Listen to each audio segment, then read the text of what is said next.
Estão conseguindo ver a tela? Opa, deixa eu abrir a câmera aqui. Estão conseguindo ver a tela? Beleza. Então, pessoal, novamente, né? Boa noite a todos. Hoje a nossa terceira web, né? Lembrando que a da semana passada foi gravada. Tive que trocar o turno, né, de trabalho aí para a parte da manhã e tarde. Mas disponibilizei aqui para vocês a videoaula, né, que seria ministrada, o mesmo conteúdo. Foi até ministrada no mesmo dia, só que no momento da tarde, sobre o mesmo conteúdo que vocês veriam durante a aula da noite, tá? Hoje tem outro conteúdo para abordar, né, sobre tipo textual, só que antes de abordar sobre esse conteúdo, né, eu vou passar um vídeo aqui que foi orientado que nós passássemos para vocês, que é correlato aí à área de atuação de vocês, né? Vocês são aí do curso técnico em automação industrial e esse curso e esse vídeo, né, é diretamente ligado ao que vocês, na teoria, né, sairão fazendo, tá? Então, é um programa aqui do Senai que se chama Indústria Play. Eu vou mutar aqui o Wellington, só para não gerar, mas qualquer coisa é só abrir aí e falar, tá? Então, é um programa, né, aqui do Senai que se chama Indústria Play e ele mostra, né, os cursos que o Senai disponibiliza. Finalizando esse vídeo aqui, a gente já retorna aos nossos conteúdos, beleza? Eu já apresento o slide. Pode me retornar só se estão conseguindo ouvir o vídeo, por favor?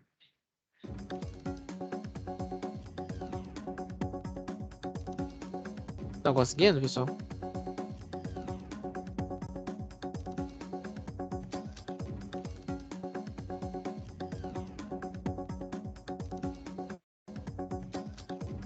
Beleza. Finalizando aqui, a gente já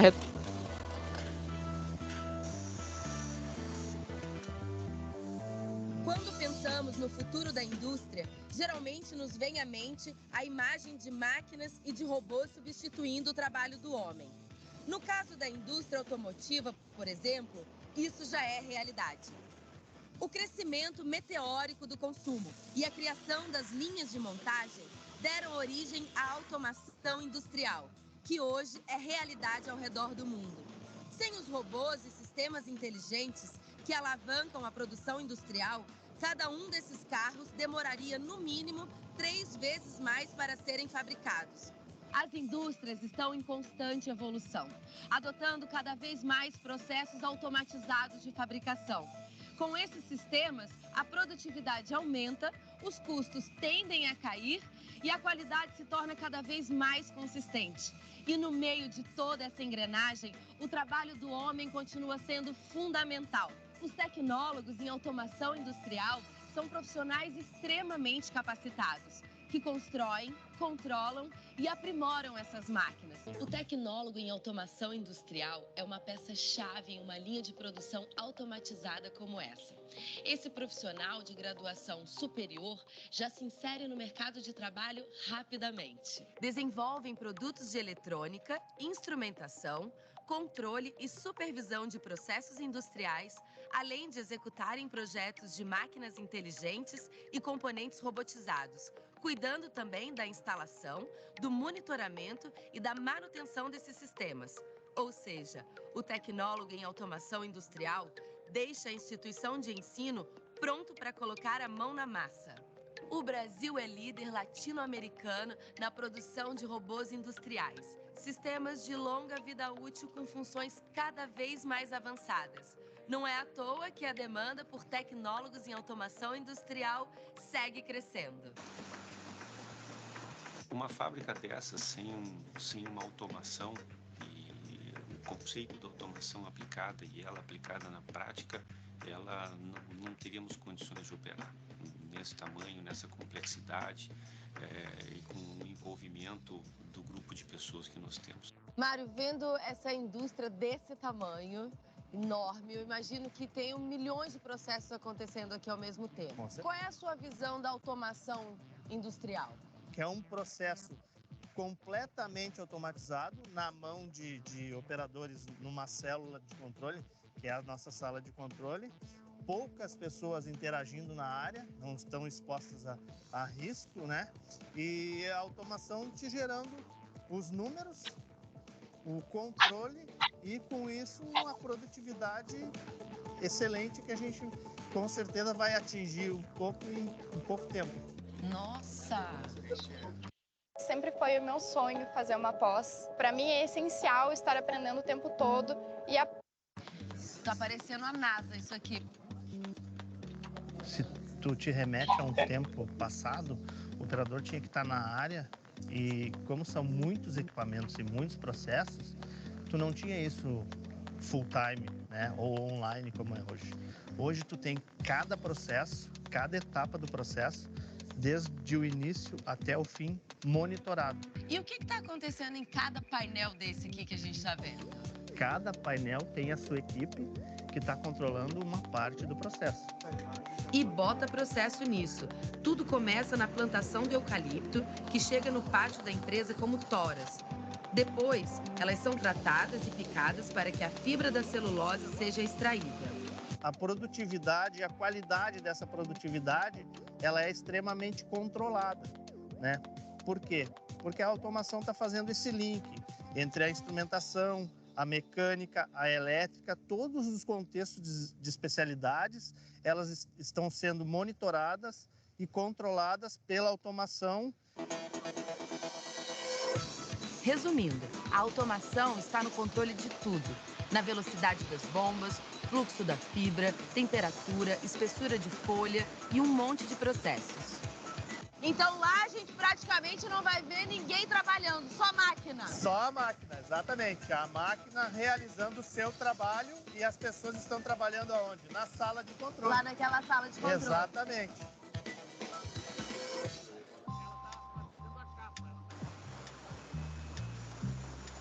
Então essa é a folha de celulose. Essa é a folha de celulose. Esse é o nosso produto.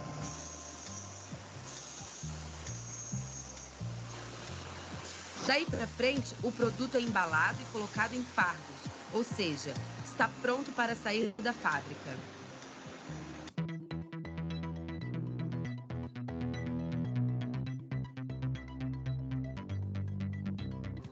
Aqui na Faculdade Senai de Tecnologia em Porto Alegre, um grupo de alunos está preparando um trabalho na área mais avançada em automação, a robótica. É um curso bastante voltado para aplicação, né, e foco em problemas reais que as empresas têm. O aluno formado como tecnólogo, ele está plenamente apto a fazer qualquer tipo de pós-graduação, desde a especialização até mestrado e doutorado, e às vezes ele pode até mesmo complementar, fazendo, se quiser, alguma outra faculdade, como engenharia, por exemplo.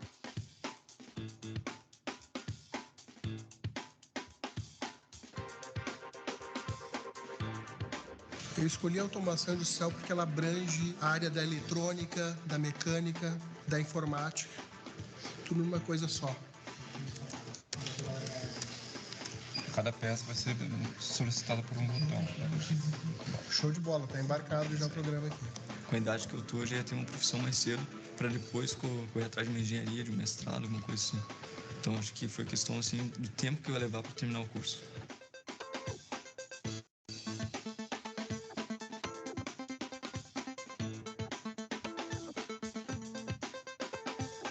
No passado, um robô atuando na indústria era uma raridade. Hoje, como acabamos de ver, esses mecanismos engenhosos fazem parte do universo dos tecnólogos em automação industrial desde a formação e continuarão fazendo parte do cotidiano desses profissionais no mercado. E como falamos de passado e presente, que tal focarmos no futuro?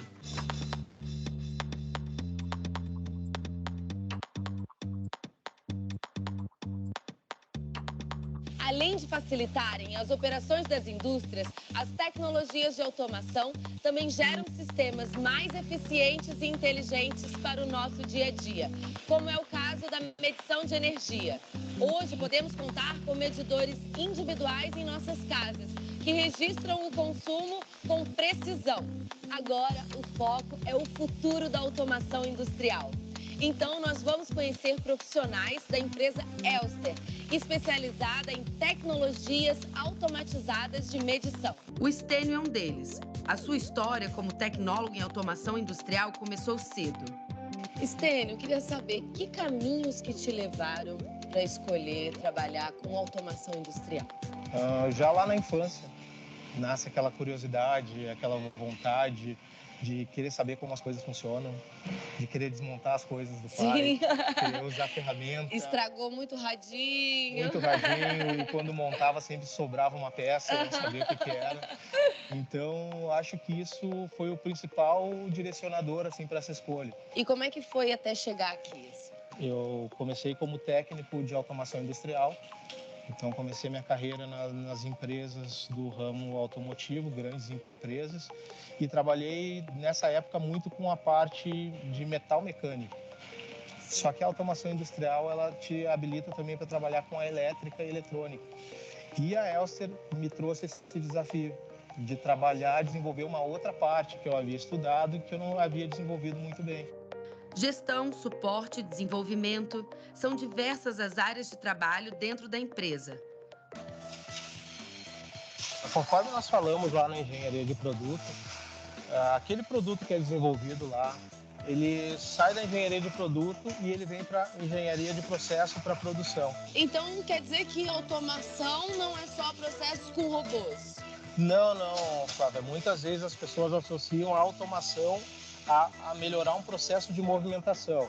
Mas a automação em si, ela visa resolver um problema e facilitar um problema otimizando o recurso.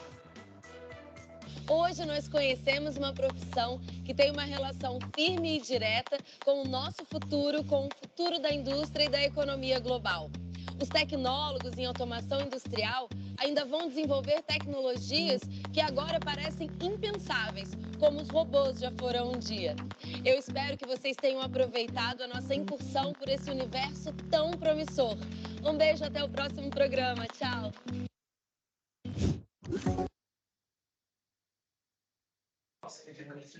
Então, pessoal, o vídeo foi esse, né? Ele está aí diretamente ligado, né, ao curso de vocês. Só que nesse caso foi tecnólogo, né? Mas é bem correlato. Tanto é que tem ali um dos funcionários entrevistados, né? Ele começou até com um curso técnico em automação industrial, né? Para entrar aí nessa área. Eu vou mutar aqui, Maxwell, só para não ter interferência. Qualquer coisa é só você abrir aí o microfone, tá? Depois. Então, hoje a gente vai abordar alguns tipos textuais, tá? Então, eu vou fazer uma abordagem mais geral, porque não é tanto foco de vocês, né? Só para vocês verem que existe, como é que é a separação, como é que é montado, né? Alguns tipos textuais. E depois eu vou tentar fazer uma abordagem mais geral sobre as atividades, tá? Que é um foco que eu queria dar, né? A partir de hoje, tá? Então, o primeiro tipo textual que a gente vai ver são os textos descritivos, né? Deixa eu só ver se está gravando aqui. Sim. Então, são os textos descritivos, né? Quando a gente fala de texto descritivo, nós temos dois tipos, né? Que serão abordados aqui, que é o descritivo objetivo e subjetivo, né? Qual que é a função do texto, né? Ou do tipo textual descritivo? É descrever um objeto, uma pessoa, um processo ou um ambiente ou alguma coisa, né? Algo, né? Então, você quer descrever algo, um lugar, né? Um animal, né? É uma descrição de alguma coisa, tá? Então, uma boa descrição, ela depende do ponto de vista do observador e cada um realiza de uma forma diferente, pois varia de acordo com o seu grau de percepção, né? O que eu posso entender de uma forma, você pode entender de outra forma. Isso depende tanto do nível cultural, do ciclo social, do nível acadêmico, né? Então, você pode ver um quadro, né, e ter uma interpretação do quadro. E outra pessoa, né, que é uma pessoa especialista em quadros ou em arte, pode ver esse quadro e ter outra interpretação, né? E na hora de descrever, ele pode colocar as impressões dele sobre aquela descrição, né? Então, o texto descritivo, ele está diretamente ligado ao ponto de vista de quem está realizando, né? Tem quem está descrevendo o item, o objeto, a pessoa, o processo, o ambiente, tá? Então, a descrição é um texto que contém informações detalhadas sobre as características de algo ou alguém. Assim, ela possibilita a pessoa que lê ou ouve, facilita, né, a descrição ou desenvolver o pensamento sobre algo que está sendo descrito, né? Então, ó, se eu colocar aqui para vocês um exemplo, né? Uma jarra, um vaso de planta redondo, preto, né? Então, você pode até não ter visto um vaso redondo preto na sua vida, mas você consegue fazer toda essa analogia. Olha, eu vi, mas ele era bege, ele era branco. Então, mas eu consigo associar esse detalhe que eu falei para vocês com um vaso preto. Então, o que fica fácil? Fica fácil da gente imaginar alguma coisa que está sendo descrita, tá? Então, esse é o objetivo da descrição. Ele tem algumas características, né? Então, linguagem simples, né? A gente normalmente não fica colocando termos muito complexos, e tem os verbos de ligação, né? Ser, estar, parecer a alguma coisa. Normalmente, eles são dados aí em verbos no pretérito perfeito e no presente do indicativo. O que significa isso? Quando a gente vai descrever algo, tem que ser algo que a gente já viu ou que a gente está vendo, né? Quando a gente fala de pretérito, é do passado, né? Então, você está descrevendo alguma coisa. Eu vi, eu estive, então seria ali, né, no pretérito. Ou você pode estar descrevendo alguma coisa que você está vendo, né? Então, você está ali numa ligação, você quer descrever, sei lá, a Torre Eiffel, você está lá em Paris e está por ligação, ó. Ela é grande, ela é bem iluminada, e outras características, né? Então, ou você tem que ter visto, ou você já viu, né? Uma característica. Adjetivo, né? O que é o adjetivo? Adjetivo é aquilo que caracteriza o sujeito, né? O que é o sujeito? A pessoa que está envolvida naquela situação. Pode ser uma pessoa, pode ser um animal, pode ser um objeto. E o adjetivo é a pessoa é bonita. Então, o sujeito é a pessoa e o adjetivo é o bonito, né? Você caracteriza. Então, bonito, feio, alto, baixo, cheiroso, fedido. São adjetivos, né? Que vão caracterizar algum sujeito. Então, ele tem essa característica de você colocar essas informações. Metáforas e comparações, né? Quando eu falo de metáforas, substituir uma frase, né? Um pedaço de texto, por alguma outra coisa, né? Que é correlata, que não vai prejudicar o meu entendimento. Aqui ele traz um exemplo. Ó, o pelo do meu cachorro é macio como um tapete felpudo. No enunciado fica claro a expressão por meio das conjunções, né? E aqui a gente tem uma conjunções de como, né? Então, ele faz uma comparação. O meu cachorro é um verdadeiro tapete, tá? Então, ele associa o pelo do cachorro com um tapete. Não gera nenhum prejuízo, porque a gente sabe que o cachorro não é um tapete, né?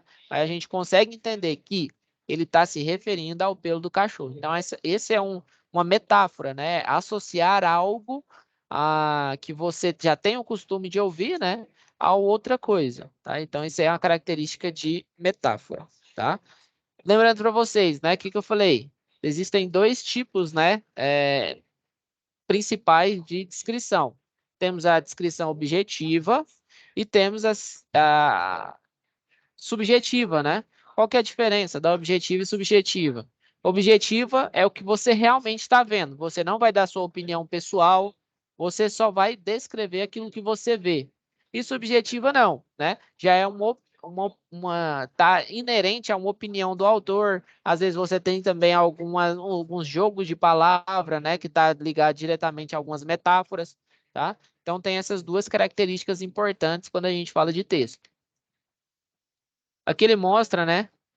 Objetivo, ele tem a função, né, de transmitir informação, né? Ele também pode ser chamado de descrição referencial ou denotativa, tá? Então, quando a gente é objetivo, só descreve o que estamos vendo, ele também pode ser chamado por referencial, né, descrição referencial ou denotativa. Porque ele tem como objetivo transmitir uma informação de forma imparcial e isenta de qualquer comentário, tá? Então, você não vai dar nenhum comentário com relação ao que você está vendo. Você vai descrever a informação detalhadamente, sem nenhuma opinião, tá? Então, você não tem nenhum juízo de valor, né, que a gente fala. Juízo de valor é justamente a sua opinião. Você não fala sobre a sua opinião, tá? Não é nada que você interpreta sobre aquilo. É justamente o que você está vendo, tá? Então, é importante que a gente tenha isso em mente. Um exemplo, né? A gente pegou um exemplo aqui de uma obra de José de Alencar, né? Então, se reduz a transmitir quem é Iracema, né? Uma obra, né, chamada Iracema, de forma imparcial, ou seja, em linguagem referencial. Então, olha a diferença da descrição objetiva. Iracema é uma índia e, como tal, tem cabelos longos e pretos. Ele não opinou sobre nada, ele viu a Iracema e descreveu ela, né? A parte física dela, né? Virgem, é jovem e possui agilidade inerente ao seu povo, que anda com os pés descalços pelas matas do Ipu, tá? Então ele descreveu local, né? Da onde ela vem, qual as características físicas dela, características também, né? Do porte dela, né? Que ela é uma pessoa ali que tem agilidade, é virgem, né? Então só descreveu, tá? Já no subjetivo, ele é uma forma, né, que você opina, né, dá sua opinião e a tendência é que você dê um valor, né, dê a sua opinião sobre alguma característica, tá? Então, ó, ela pode ser chamada também de descrição poética ou conotativa, porque nela o mais importante é a forma como a descrição é feita, tendo como objetivo influenciar os leitores ou ouvintes, tá? Então, quando você opina sobre algo, você também está influenciando. Se você só descreve, né, a descrição objetiva, você não vai influenciar ninguém. Você não está falando. Normalmente a descritiva, a descrição subjetiva, na verdade, ela tem alguns adjetivos, né? Então você fala que ela é uma boa pessoa, né? Você fala que ela é uma mulher bonita, tá? Então a tendência é que você sinta, né, pela pessoa descrita, o mesmo do que quem está descrevendo, tá? Então você dá a sua opinião. Então ela caracteriza por conta de comentários e opiniões do autor, o que é feito mediante a utilização constante de adjetivos. É igual eu falei para vocês. Ah, ela é uma morena bonita, ela é uma índia bonita, ela é perfumada, ela é cheirosa, né? Então, são características da descrição subjetiva, né? Então, você normalmente dá a sua opinião, né, sobre os fatos. Aqui ele mostra um exemplo, né? Da mesma obra, Iracema, só que ele fala de outra forma, ó. Ele traz essa linguagem poética, que é outra característica, né? A gente pode falar que é descrição subjetiva ou utilizando linguagem poética. Iracema, a virgem dos lábios de mel, né? Então aí já começa, né? Todo um incremento, né? Toda a opinião pessoal dele com relação à Índia, né? A Iracema. Por quê? Porque a gente já sabe, né? Que não existe lábios de mel. Quando a gente fala virgem dos lábios de mel, né? É um dito popular que existe aí, né? Em algumas regiões e também ele traz, né? Uma metáfora, porque a gente sabe que não existe lábios de mel, né? Seria lábios doces, né? Que tem uma característica mais palpável, né? Não existe lábios de mel. Que tinha os cabelos mais negros que a asa de graúna, outra metáfora, e mais longos que seu talhe de palmeira. O favo da jati não era doce como seu sorriso, nem a baunilha recendia no bosque como seu hálito perfumado. Mais rápido que a corça selvagem, a morena virgem corria o sertão e as matas do Ipu, onde campeava sua guerreira tribo da grande nação Tabajara. O pé gracil, né? Então, outro adjetivo, gracil, e no mal roçando, alisava apenas a verde pelúcia que vestia a terra com as primeiras águas. Então, bem poético, né? Então, as características, ele realmente descreveu as características da Índia, né, da Iracema, só que de uma forma muito mais poética, com algumas metáforas, com alguns adjetivos. O que faz a gente entender, né? Então, faz a gente ter uma perspectiva semelhante à de quem está descrevendo, né? Então, não é puramente física, nem puramente aquilo que ele vê, né? São características que ele associou a alguns adjetivos, né? Então, descrição, né? Observamos então que a narração, que é um dos assuntos que a gente vai abordar, é o tipo textual responsável por relatar os fatos ou ações que acontecem com o tempo e espaço determinados, enquanto a descrição é o relato das características de um objeto, pessoa ou situação. Né? Então, descrever é a arte de ilustrar algo usando as palavras de forma que essa imagem possa ser visualizada pelo leitor. Tá? A partir do momento que você descreve, independente se for uma descrição objetiva ou subjetiva, você consegue imaginar como é a pessoa, né? Vocês nunca viram Iracema e já imagina, né? Como se fosse ali quase que uma Tainá, né? Daquele filme que tinha, né? De Índia lá, ou aquele ciclo, né? Para quem conhece.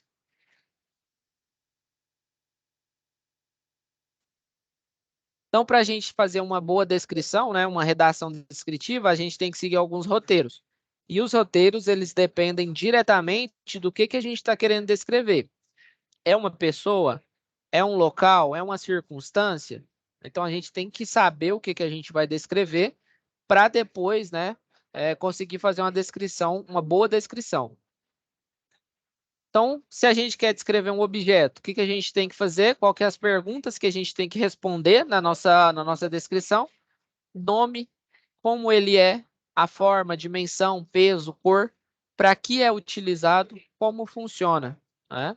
Então, igual eu falei para vocês do vaso, né? Seria o vaso, como ele é redondo, a forma, eu já falei, redondo, ele é de médio, ele é um tamanho médio, né? Não preciso nem colocar ali em parâmetros de metro ou de centímetros. Peso, ele é pesado, né? Cor ele é preto.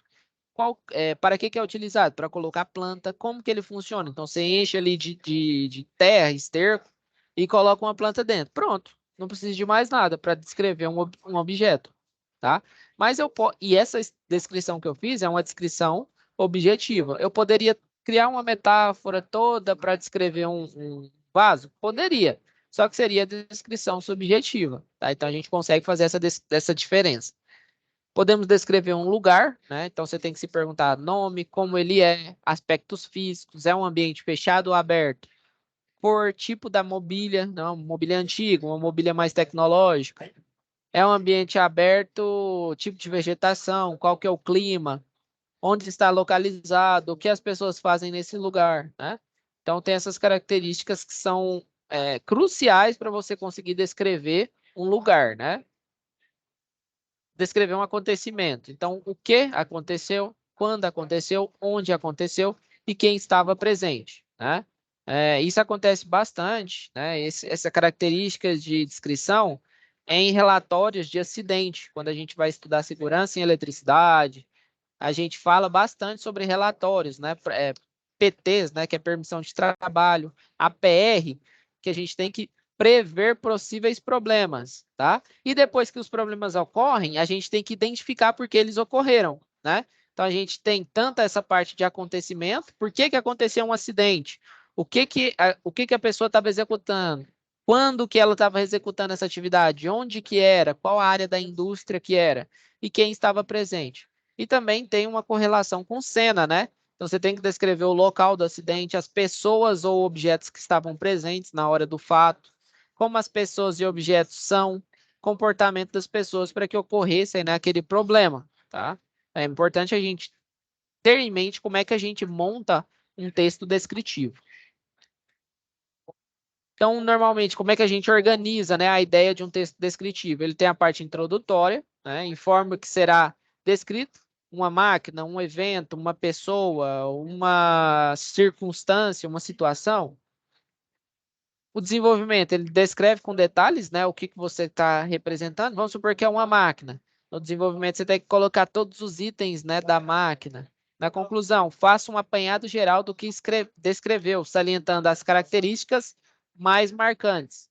No desenvolvimento, vai ter lá as informações detalhadas, né, de vários itens lá. Às vezes você está fazendo um checklist. O que é um checklist? Normalmente você está na indústria e você tem que avaliar o estado de algumas máquinas. Quando você chega lá, ó, seu supervisor, né, seu chefe chega lá, fala, ó, você tem que avaliar aqui, ó, os rolamentos, a esteira, sei lá, a estrutura física, o botão de emergência, você vai ter que fazer um checklist, né? Verificar algumas informações.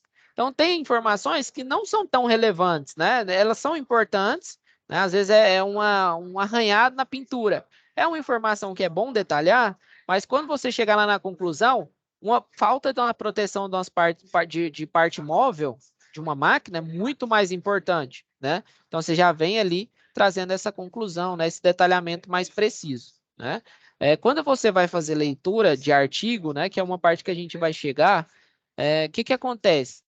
Para você selecionar um artigo como um bom artigo, você só tem que fazer leitura de 2 itens, principalmente, né? Você tem um artigo lá de 15 páginas que você vai ter que analisar.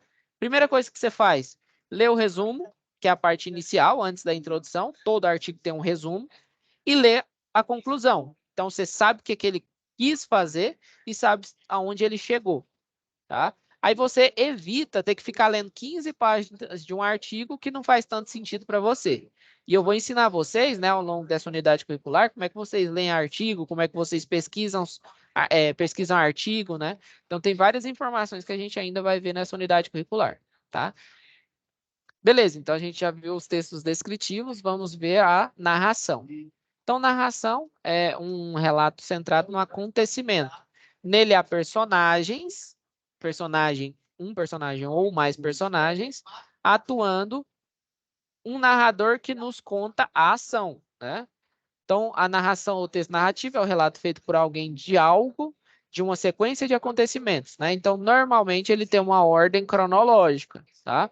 E ele pode ser tanto linear, quando a gente fala de linear, tá? A gente vai falar assim, ó, eu vou te contar uma história de uma pessoa que saiu às 7 horas da manhã para trabalhar e voltou às 17. Então, você vai contar ali, hora a hora, né? O que ele fez, minuto a minuto, segundo a segundo. Você pode fazer esse tipo de narração. Ou você pode contar ali essa história das 7 aos meio-dia e depois você vai contar das 3 das 15, né? Das 15 às 17 e depois voltar lá para o meio-dia até às 15, tá? Então, quando você tem uma linearidade, né, uma regra cronológica, fica um pouco mais fácil para você identificar essas informações. Mas também pode ser contada de uma forma não linear, né? Que é picotando. Às vezes você está numa parte da história, depois você vai lá para frente, depois você volta, né? Tem muitos filmes que são dessa forma, né? Primeiro, tem filme que começa com o fim, tá lá o personagem lá morrendo lá no chão. Aí você falou, mas aí o cara é protagonista. Como é que ele já começa assim, quase morrendo, ou acontecendo algum tipo de acidente? Aí passa lá, uma semana atrás, aí começa a história. Então, ele é uma narração de uma história não linear, porque ele começou do fim e depois foi para o começo, tá? E as lineares já são o quê? Começa ali do comecinho e vai seguindo, tem o desenvolvimento e chega no fim da história, né? Que é o mais convencional. Temos alguns tipos, né, de narração, né? Então, temos aí os mais comuns. O conto, que normalmente é uma narrativa curta, que gira em torno de um acontecimento real ou fictício, né? Então, ela tem essa característica. Crônica, que é uma narrativa mais informal, que tem como tema o cotidiano. A fábula, que é uma narrativa que transmite mensagem de cunho moral. A novela, que ela tem é uma característica dela, né? Uma narrativa longa que se desenvolve em torno de um personagem principal, que a gente já chama ele de protagonista, né? Quando tem um personagem principal. Temos aí a narrativa longa, que envolve várias tramas, né? Que é o romance, tá? Temos contos, temos piadas. Então, tudo aquilo que envolve personagens, você está narrando personagens, você pode fazer também uma narrativa de você mesmo, tá? Muitos comediantes, né? Quando a gente fala de stand-up, essa parte, eles vão contar histórias da vida deles, né? Ele é o próprio personagem da narrativa, né? Então, a gente tem alguns tipos de narradores também, tá? Temos tipos de narrativa e tipos de narradores. Então, normalmente, uma narração ela tem uma estrutura básica, né? Que é a apresentação, onde a gente apresenta ali os personagens, o lugar e a ordem cronológica, né? O período de tempo em que acontecem as informações. Temos ali o desenvolvimento, que é a parte que apresenta a sucessão de acontecimentos, né? Então, ali você define, né, a ordem com que os acontecimentos ocorrem. O clímax, que é a parte mais emocionante, em virtude de ser o momento que algo é revelado, tá? Então, igual quando você está assistindo novela, né? Tem uma hora lá que o pico de audiência vai lá para cima. Por quê? Porque ele chega no clímax da história, né? Todo o contexto, né? Todos os acontecimentos foram necessários para que você chegasse ali num fim, né?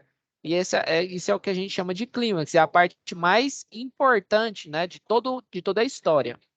E temos o desfecho, né? Que é a parte conclusiva, onde aconteceu ali o fato do clímax e depois, o que acontece? É o desfecho, né? Para onde cada um personagem foi, depois daquele ato, né? Extraordinário que culminou, né? A história, tá? Então, ele tem essas características.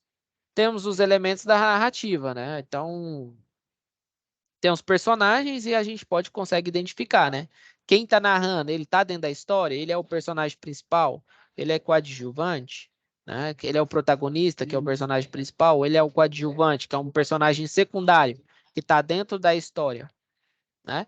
Então a gente tem o enredo, né? O enredo é o tema ou o assunto da história, que pode ser contada de maneira linear ou não, né? Lembrando que, igual eu falei para, eu falei para vocês, a gente pode ter uma ordem cronológica ou não, né? Pode começar do fim e depois começar uma semana atrás. O que aconteceu para chegar naquele fim? Isso é uma história não linear, né? Que ela começa do fim. Tem também um enredo psicológico, que é focado nos pensamentos do personagem. A história pode ser narrada de maneira cronológica, seguindo as ocorrências das ações, né? Temos aí essas características, né? Enredo psicológico é quando acontece uma história internamente na cabeça de algum personagem, né? Até dei um exemplo esses dias que era a pessoa que tem esquizofrenia, acho que é esse o nome. Aí ela cria uma história na cabeça dela e acredita fielmente que aquela história é real, né? Então imagine que existe uma pessoa, né, narrando tudo que acontece dentro da cabeça de uma pessoa que tem esse problema. Então seria, né, um enredo psicológico, né? Ela cria na própria cabeça dela uma história que não existe, tá? Temos então o narrador, que é o narrador também chamado de foco narrativo, né? Representa a voz do texto. Dependendo de como atua na narração, eles são classificados em 3 tipos, né? Então, o narrador, ele pode ser um narrador personagem, né? Ele pode ser ali um membro da trama, né? Ele pode ser tanto um personagem principal quanto um personagem secundário, tá? Temos o narrador observador, então ele não faz parte da história, ele só está observando. Um dos exemplos desse narrador observador seria ali os narradores de jogo de futebol. Ele não faz parte daquele movimento que está ocorrendo, mas ele consegue, né, verificar todas as informações, né? Então ele narra uma situação que está acontecendo. Normalmente esse narrador, ele tem uma característica quando a gente está lendo um texto dele, que é justamente ser uma narração feita na terceira pessoa do singular ou do plural, né? Quando a gente fala de terceira pessoa, a gente está falando daqueles termos, né? Daqueles conjugação de verbo de ele, ela, eles e elas, tá? Acho que tem alguém com o microfone aberto.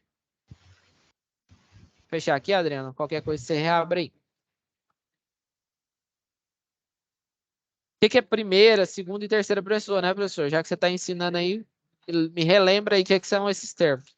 Quando eu falo de conjugação de verbo em primeira pessoa, é quando eu consigo conjugar um verbo, né? Um verbo termina em ar, er, ir, or, né? Então, é justamente eu faço, né? Eu faço algo. Acho que tem alguém com o microfone aberto, pessoal. Não.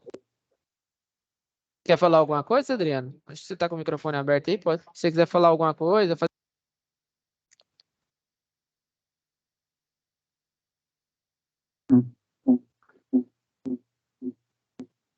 Eu perdi foi o começo da aula, porque eu estava sem saber acessar. Aí eu consegui acessar agora há pouco, mas na próxima eu já vou saber onde é que eu entro na sala de aula.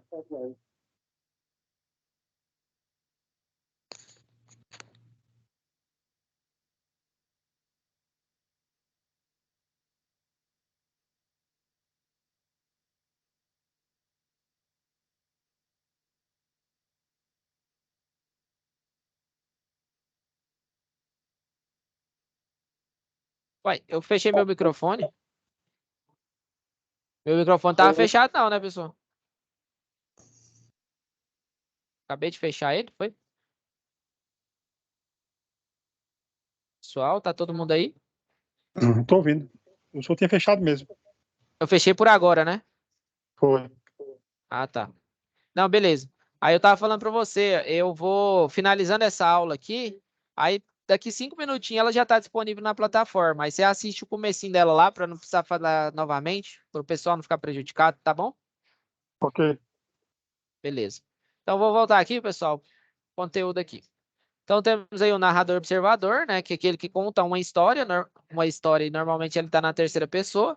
Primeira pessoa, quando você consegue conjugar uma palavra eu, né? Eu faço, eu fiz, eu vi, né? Então normalmente é eu. Segunda pessoa, você, tu, né? Por quê? Porque nós dois estamos conversando. Então é você. Terceira pessoa, alguém que está próximo, né? Então ele, ela, eles e elas. Então são esses três tipos, né? Beleza. Então esse é o observador. Deixa eu ver aqui agora. Onisciente. O que é onisciente? Onisciente é uma pessoa que entende tudo, né? Quando a gente fala lá de onisciente, né, que ele sabe, ele consegue ler pensamentos, ele sabe com o que cada um está sentindo, está pensando e está fazendo, tá? Normalmente, narrador onisciente é o criador dos personagens, tá? Porque ninguém consegue ver saber o pensamento de ninguém. Mas quando você cria um personagem, você pode dar voz a ele, pode dar sentimentos a esse personagem. Então, a partir do momento que você narra uma história de algum personagem criado, você pode também saber, né, ou definir o sentimento, o que ele, quais as emoções desse personagem, tá? O narrador, quando ele tem todos esses detalhes, ele é onisciente. Normalmente ele está ligado aí à primeira pessoa ou à terceira pessoa, né? Ou ele é o personagem, porque ele sabe tudo, ou ele é um personagem que ele está vendo, né? Ou criou esse personagem, tá? Personagens de uma narrativa são as pessoas que estão presentes na história, se forem muito importantes, são chamados de personagens principais ou protagonistas, e se forem personagens secundários, né, não tão importantes, são chamados de coadjuvantes, né, como eu falei para vocês. Temos o tempo, né, que é muito importante quando a gente está falando de narração, né? O tempo é o tempo em que ocorrem os fatos, né? Então ele determina o histórico, né? Ou a história, em que momento a história se passa. Então existem aí as ordens cronológicas. Quando a gente fala de ordem cronológica é a linear e não cronológica seria aquelas que pode começar pela metade, pode começar pelo fim, né? Então tem essa característica também, tá? Eu vou seguir um pouquinho mais rápido aqui, senão a gente vai se enrolar e não vai conseguir abordar um pouco da primeira atividade, né? Porque já passou até o prazo e tem alguns alunos que não entregaram ainda. E eu vou só dar umas dicas sobre a primeira atividade.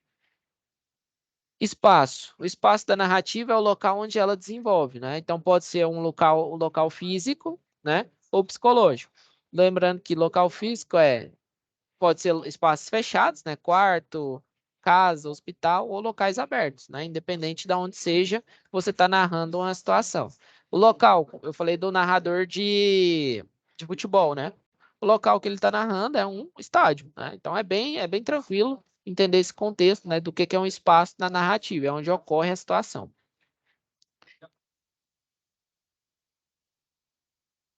Beleza, então a gente já definiu isso, né? Já vimos dois tipos importantes, né? Que são os dois tipos que a gente vai avaliar quando a gente estiver lá mais para frente do curso. E depois a gente tem a dissertação, né? Dissertação, ele é um dos mais cobrados, né? Então, para quem tem interesse em fazer Enem, alguma coisa assim, o texto cobrado no Enem é justamente essa dissertação e ele tem algumas características, né? Tem dois tipos, que é o expositivo, que é justamente o texto cobrado no Enem, e o argumentativo, que normalmente é aqueles textos apresentando informações muito diretamente ligado a artigos científicos, né? Então, tem algumas atividades que vocês vão ter que pesquisar artigo científico, e é justamente um texto de dissertação argumentativo. Não, é um argumento dissertação expositivo, tá? O argumentativo é o do Enem, tá? O argumentativo está ligado diretamente a desenvolver teses, né? Que você vai ter que argumentar com relação a essas teses, tá? Então, existe lá uma problemática, vamos supor, né? Eu estava dando um exemplo para a última turma, que era o desmatamento. No desmatamento, você vai ter que desenvolver duas teses e embasar essas teses, justificando, né, o porquê que o desmatamento ele vem crescendo, né? Então, tem que ter ali informações também científicas de fontes confiáveis sobre as suas teses, né? Que você tem que embasar o seu texto, tá? Então, é um texto que você tem que ter dados científicos, dados estatísticos, pesquisas, e fazer citações, né, de locais confiáveis, tá? Característica de uma dissertação, um reforço. A dissertação visa expor ou argumentar sobre algum tema, tá? Organizando assuntos, dados e ideias relevantes e que se relacionam para a composição final do texto. Ela pode ter um caráter expositivo, né? Só expor alguma pesquisa que você está desenvolvendo ou alguma análise que você fez, ou pode ter um cunho, né, mais argumentativo, né, para trazer algumas informações relevantes, atualizadas, que é justamente a função dos artigos científicos, ou caráter argumentativo, né, meramente ali apresentar algumas argumentações sobre alguma problemática que foi apresentada para vocês, tá? Ou o seu ponto de vista, né? Você tem que defender o seu ponto de vista baseado em algum problema. Expositivo, né? Visa apenas informar o leitor sobre o tema, que é justamente essa característica dos artigos. E argumentativa propõe-se a defender um ponto de vista sobre o assunto, independentemente de qual tipo. Toda dissertação exige uma pesquisa e organização prévia, para que o texto seja relevante, organizado e compreensível. Isso aqui, ó, eu comentei com vocês, né, que seria aquela voltada aí ao Enem. Lá no Enem ele te traz uma problemática e várias informações com relação a pesquisas, né? Então tem algumas pesquisas em gráficos, tem algumas pesquisas de alguns outros meios ligados ali ao tema, e você tem que abordar essas pesquisas no seu texto, né? Para que você consiga uma nota boa, você tem que pegar lá informações de pesquisa e colocar no seu texto, contextualizar ela com o que você está escrevendo, tá? A estrutura física, né? Basicamente, de uma dissertação tem que ter a introdução. Ela normalmente está ali ligada ao tema, né? Você coloca ali o tema, apresenta o seu tema, apresenta as suas duas teses, né? Eu estava dando um exemplo aí sobre desmatamento. Uma tese do porquê que o desmatamento vem crescendo. Você pode ter duas teses, né? Primeira, a gente pode falar que é por conta sei lá, falta de fiscalização, e a segunda é por conta falta de leis, né? Então, você tem duas teses para uma problemática. Você apresenta ela na introdução. No desenvolvimento, você vai ter lá 2 parágrafos para descrever o porquê que você acha que realmente falta fiscalização e o porquê que você acha que a outra tese sua para o aumento desse desmatamento é justamente a falta de leis. Aí você vai ter que ir lá no embasamento teórico que tem no seu texto ou fazer alguma pesquisa para garantir que é isso mesmo. Então, você fez uma pesquisa lá sobre as leis, sobre lei do desmatamento. Ó, não tem lei mesmo, não, tá faltando lei, beleza. Então, você comprovou que é realmente falta de lei. Ou às vezes tem muita lei, sim, tem muita lei, mas não tem fiscalização, né? E como é que você vai comprovar que não tem fiscalização? É só falar, não tem fiscalização. Não, não adianta. Você tem que ter embasamento teórico, né? Baseado em informações, às vezes, de quantitativo de pessoas que realmente estão lá, né? Para desenvolver aquela atividade, né? Então, realmente, tem 2 para Manaus inteiro. Agora, beleza, você conseguiu comprovar que realmente falta fiscalização, né? O problema não é só lei, falta fiscalização. Beleza, aí cheguei lá na conclusão, né? Desenvolvi minhas 2 teses, apresentei minha problemática, desenvolvi minhas 2 teses, argumentei, coloquei porcentagem, né? Fatos comprovados, estudos científicos que comprovam as minhas teses. Lá na conclusão, o que eu faço? Na conclusão, eu vou colocar realmente como que eu posso solucionar esses problemas, né? O problema da fiscalização, como é que eu posso solucionar? Faz concurso público, coloca mais gente na rua para fazer essa fiscalização. Beleza, resolvi um dos minhas problemáticas, uma das minhas teses, né, na verdade.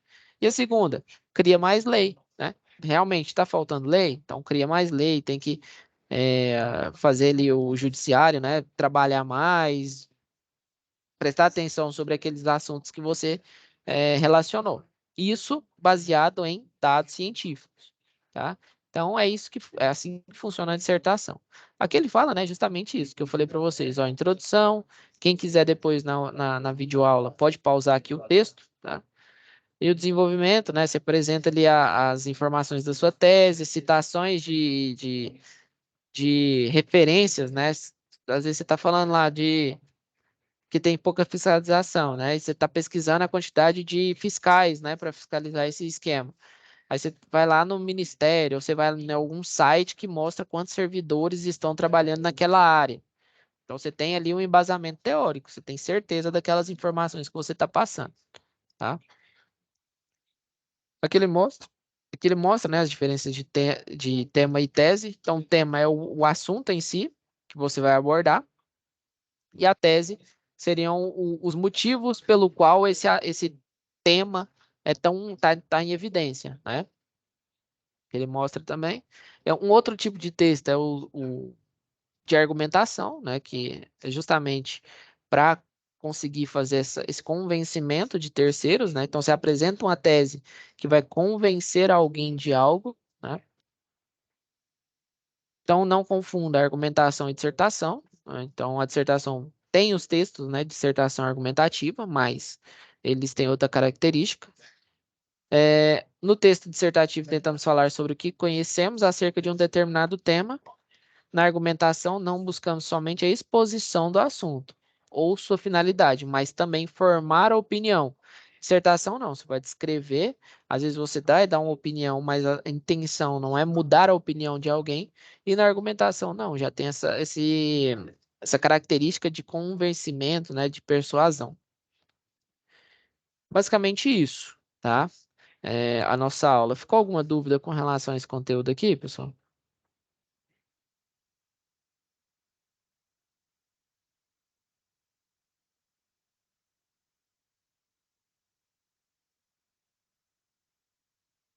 Não? Eu vou voltar aqui para a plataforma. Então aqui, ó, já vai estar disponível aqui agorinha, tá? Finalizando a aula aqui, 5 minutinhos, eu já posto essa web. Até arrumar isso aqui, né? Tá errado aqui. Em situação de aprendizagem, a gente tem o nosso cronograma, tá, pessoal? Então, até ontem era para ser realizada a situação de aprendizagem 01, tá? O que é a situação de aprendizagem 01? Essa aqui, ó. O que é para ser desenvolvido nessa situação de aprendizagem? Então, a gente já estudou sobre coesão textual, coerência textual, e vocês precisam desenvolver, né, um relatório. Aqui ele pede, ó. Parabéns, você chegou à etapa final da situação de aprendizagem. O que significa isso também, né? Por que ele te deu parabéns? É porque para desenvolver a situação de aprendizagem, você tem que ter lido o conteúdo do curso, tá? Então, não vai esperando só o presencial e nem o EAD para tentar desenvolver as atividades. Tudo que você precisa, todo o embasamento teórico para você desenvolver as atividades, tem lá no conteúdo do curso, tá? Então, não se preocupe. O que eu vou fazer? A próxima aula, eu não vou passar nenhum conteúdo para vocês. O que eu vou fazer na próxima aula? Vou dar dicas de como desenvolver essa primeira atividade. Deixa eu ver como é que está nosso período aqui. Então, a próxima atividade é para o dia 10. A próxima aula é no dia 4. Beleza. Na próxima aula vai ser só focada, tá? Não vai ter conteúdo nenhum a mais. Vai ser focada em auxiliar vocês a desenvolver a primeira e a segunda atividade, tá? Então, quem ainda não entregou, o que eu espero nessa semana, né? Para vocês fazerem aí de estudo assíncrono. Não se preocupe com a atividade por enquanto. Só se preocupe em ler o conteúdo do curso. Ó, tem o conteúdo parte 1, 2, 3, 4, 5. Pelo menos o conteúdo do curso. Não passe essa semana sem ver esse conteúdo aqui. tá? Em 2, 3 horinhas que você pegar um caderno, uma caneta aí e estudar esse primeiro conteúdo, você já mata ele, tá? Finalizou esse conteúdo, a semana que vem a gente vai pegar essa situação de aprendizagem aqui, vamos ler juntos e eu vou explicar exatamente como é que é para ser feita, tá? Não se preocupe com essa data aqui, que tem importância. Eu vou avaliar ela, a próxima aí é o dia 10, tá?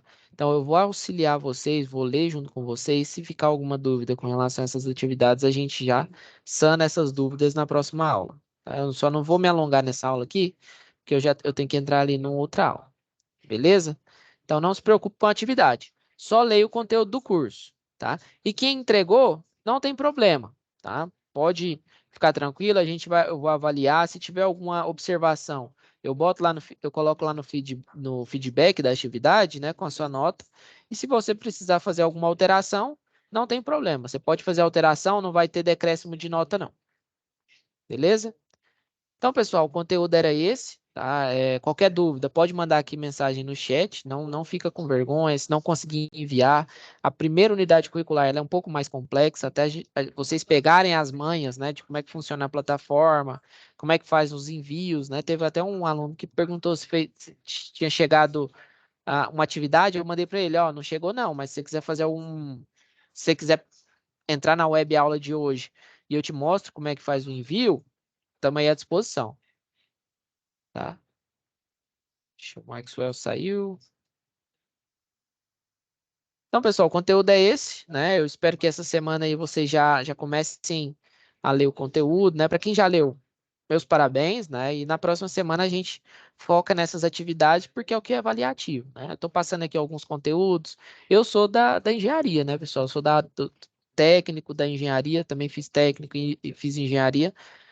Português é um pouquinho mais chato, eu sei. Então, assim, para quem às vezes tem um pouco de dificuldade, eu entendo perfeitamente, tá? Então, assim, com relação à entrega, não se preocupe, que eu tô aqui é para ajudar, tá? Ninguém vai ficar sem fazer entrega porque não consegue. O máximo que eu puder auxiliar vocês aí nessa primeira unidade curricular, eu tô aqui à disposição, tá? Qualquer coisa também entre em contato com a monitora no WhatsApp, que fica mais fácil para ela responder vocês. Beleza, pessoal? Então, uma boa noite a todos, bons estudos e até a próxima aula.